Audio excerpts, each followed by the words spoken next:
Hi అండి, welcome back to సర్దాస్ world. అందరూ ఎలా ఉన్నారు? నేనైతే చాలా బాగున్నానండి. మీరందరూ కూడా చాలా బాగుంటారని నేనైతే అనుకుంటున్నాను. ఇదైతే సాటర్డే వ్లాగ్ అండి, సెకండ్ సాటర్డే వ్లాగ్ అనమాట. ఈ వీడియో తీసి చాలా రోజులు అవుతుంది, కానీ అప్లోడ్ చేయడానికి టైం అయితే కుదరలేదు. ఇప్పుడైతే అప్లోడ్ చేస్తున్నాను. అయితే సాటర్డే పూజ అయితే కంప్లీట్ అయ్యాక నేనైతే సాంబార్ పెడదామని అనుకున్నాను. ఎందుకంటే వెజిటబుల్స్ అన్నీ ఉన్నాయి ఇంట్లో. సాటర్డే కూడా కదా, బాగుంటుంది సాంబార్. అయితే పిల్లలు కూడా ఇష్టంగా తింటారు, హాలిడే కదా అనేసి నేనైతే ఇలా సాంబార్కి అయితే రెడీ చేసుకుంటున్నాను. వెజిటబుల్స్ అన్నీ కూడా చాలా మంచి కలర్ఫుల్గా ఉందన్నమాట ప్లేట్ అనమాట. చక్క అన్నీ ఉన్నాయి, ఒక సొరకాయ తప్ప అన్నీ ఉన్నాయి. ములక్కాడ, టమాటా, వంకాయ, క్యారెట్, స్వీట్ పొటాటో, బెండకాయ, చిల్లీస్, ఆనియన్స్ ఇవన్నీ అయితే కట్ చేసుకుంటున్నానండి వన్ బై వన్. మా ఇంట్లో అంతేనండి, సాంబార్ అంటే అన్ని రకాల వెజిటేబుల్స్ ఉంటే అన్ని రకాలైతే వేసేస్తాం. ఇంకా రేడిష్ కూడా వేస్తామండి, ముల్లంగి కూడా చాలా టేస్ట్ ఉంటుందంట సాంబార్లో. అదైతే నాకు అప్పుడు అవైలబుల్గా లేదు. ఉన్న వెజిటేబుల్స్ అన్నింటినీ కూడా కట్ చేసుకుని ఫాస్ట్గా ఒక గిన్నెలో ఈ వెజిటేబుల్స్ అన్నింటినీ వేసేసి కొంచెం ఉప్పు, పసుపు, కొంచెం వాటర్ అయితే వేసేసి కాసేపు అయితే ఉడికించుకున్నానండి. ఈ ముక్కలన్నిటినీ కూడా బాగా ఉడకక్కర్లేదండి, కొంచెం ఒక మాదిరిగా ఉడికితే సరిపోతాయి. 50% ఉడికితే సరిపోతాయండి ఈ వెజిటేబుల్స్. ఈ ఇన్ని వెజిటేబుల్స్ అన్నీ కూడా మనం ఒకరోజే తినలేం కదండి. అందుకని ఇలా సాంబార్ వీక్లీ వన్స్ అన్ని వెజిటేబుల్స్ వేసుకుని సాంబార్ తింటే మనకి కూడా చాలా హెల్త్కి మంచిది, చాలా టేస్టీగా కూడా ఉంటుంది. ఆ రోజు వెరైటీగా వెజిటేబుల్స్ సాంబార్. ఇలా పప్పు అయితే రెడీగా ఉందండి, ఉడికించుకున్నాను ముందుగానే. ఈ పప్పునైతే కుక్కర్ ఓపెన్ చేసేసి పప్పు గుత్తితో మెదిపేసుకుని పక్కన పెట్టేసుకున్నాను. దీంట్లోకి కొంచెం నేనైతే ఈ పప్పు చారుకి కలిపేసుకున్నాను. కొన్ని వాటర్ అయితే పోసుకొని కొంచెం పచ్చిమిర్చి, కరివేపాకు, ఇంకా కొన్ని టమాటాలు కూడా దీంట్లో అయితే వేసేసుకుని సాంబార్ అయితే కలిపేసుకున్నాను. ఈ వెజిటేబుల్స్ అన్నిటిలోనూ ఆ పప్పు వాటర్ కూడా కలిపేసి కొంచెం ఉప్పు, కొంచెం పసుపు వేసి కొంచెం వాటర్ అయితే పోసి ఈ సాంబార్ని మరిగించుకోవాలన్నమాట అండి. కొంచెం పసుపు, ఉప్పు, కారం వేసి మరిగించుకోవాలి.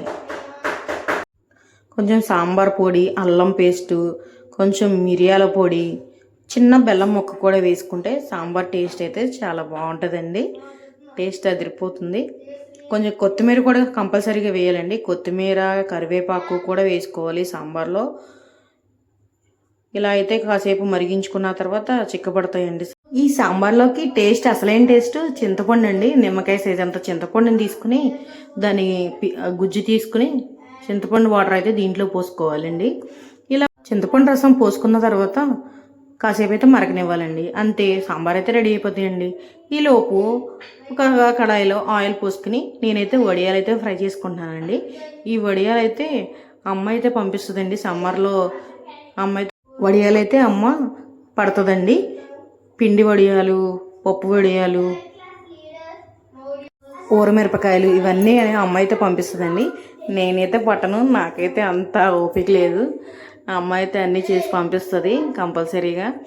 అయితే ఇలా ఫస్ట్ ఆయిల్లో ఊరమిరపకాయలు, వడియాలు ఇలా అయితే ఫ్రై చేసుకుని పక్కనే పెట్టేసుకున్నానండి. ఇలా పక్కన పెట్టుకున్న తర్వాత తాలింపుకైతే అన్నీ రెడీ చేసుకుంటున్నాను. ఏమేమి కావాలో ఏంటి అనేది అన్నీ తాలింపుకి ముందుగానే రెడీ చేసేసుకున్నానండి. ఈ వడియాలు లేనిదే మా వాళ్ళకైతే ముద్ద అయితే దిగదండి. కంపల్సరీగా పప్పు చేసినా, సాంబార్ చేసినా వడియాలు, ఊరమిరపకాయలు అయితే కంపల్సరీగా ఉండాలండి. మా అమ్మాయి మిరపకాయలు లేకపోతే మా అమ్మాయికి అయితే ముద్ద దిగదండి. అంత ఇష్టం అనమాట ఊరమిరపకాయలు అంటే మా అమ్మాయికి. ఊరమిరపకాయలను అయితే ఇలా మా అమ్మాయి కోసం అయితే ఫ్రై చేస్తున్నానండి. వాడికి ఒకటైతే సరిపోదు, మళ్ళీ 2 మిరపకాయలు అయితే కావాలి. ఎంత కారమైనా తినేస్తుంది అనమాట మా అమ్మాయి, మంచి స్పైసీగా తింటుంది. నేనైతే నాకు భయం ఊరమిరపకాయ తినాలంటే, ఎక్కడ కారం వచ్చేస్తుందా అని. అయితే ఈ ఆయిల్ చల్లారాక కొంచెం నెయ్యి కూడా వేసుకుని నేనైతే తాలింపు వేసుకుంటున్నానండి. నాకు ఎక్కువగా తాలింపు అన్నింటిలో కూడా నెయ్యి అయితే యూస్ చేస్తానండి. ఎక్కువ పప్పులో కానీ సాంబార్లో కానీ ఆవు నెయ్యి ఉంటే ఆవు నెయ్యి కూడా యూస్ చేస్తాను. ఆవు నెయ్యి ఇంకా చాలా మంచిది కదండి మా హెల్త్కి. ఫస్ట్ అయితే ఇలా వెల్లుల్లిపాయలు అయితే వేసేసుకున్నాను. ఇలా వేసుకున్న తర్వాత తాలింపుకి అవసరమైన పచ్చిశనగపప్పు, ఆవాలు, జీలకర్ర ఇలా అయితే వేసేసుకుని తాలింపు అయితే వేసేసుకున్నానండి. ఇలా అయితే తాలింపులోకి ఎండుమిర్చి, కరివేపాకు, జీలకర్ర ఇవన్నీ వేసుకుని ఫ్రై చేయాలండి. అలా ఫ్రై చేస్తూ ఇంకా లాస్ట్లో ఇంగువ కూడా వేసుకోవాలండి. ఇంగువ వేస్తే ఆ టేస్టే వేరండి. అసలు ఆ టేస్ట్ చాలా చాలా బాగుంటుంది. ఎక్కువ తాలింపులో నేను ఎక్కువ అయితే ఈ ఇంగువ అయితే యూజ్ చేస్తానండి. ఇంగువ వేసి తర్వాత ఇది అయితే చారు వేసేసి ఈ సాంబార్ని అయితే తాలింపులో వేసేయాలండి. అంతే, ఎంతో రుచికరమైన సాంబార్ రెడీ అయిపోతుంది. ఆ రోజైతే ఒక సాంబారే కాకుండా టమాటా వంకాయతో చట్నీ అయితే చేశానండి. ఇలా అయితే టమాటాలని వంకాయలని ఇలా ఫ్రై చేసుకుని పక్కన పెట్టేసుకున్నానండి. ఇలా రోల్ని అయితే క్లీన్ చేసుకుని ఈ పచ్చిమిర్చి, వెల్లుల్లిపాయ, జీలకర్ర, ఉప్పుని అయితే దీంట్లో వేసేసి ఇలా దంచుకుంటున్నానండి. ఇలా ఈ రోజుల్లో అందరూ మిక్సీలలోనే చేస్తున్నారండి పచ్చడి.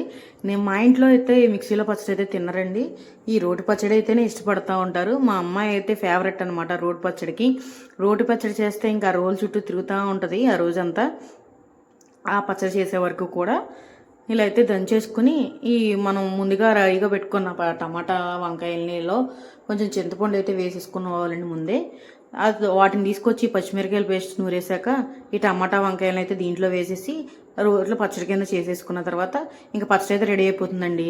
ఈ వీడియో కనుక నచ్చితే లైక్ చేయండి, షేర్ చేయండి, సబ్స్క్రైబ్ చేయడం మర్చిపోవద్దు ఫ్రెండ్స్.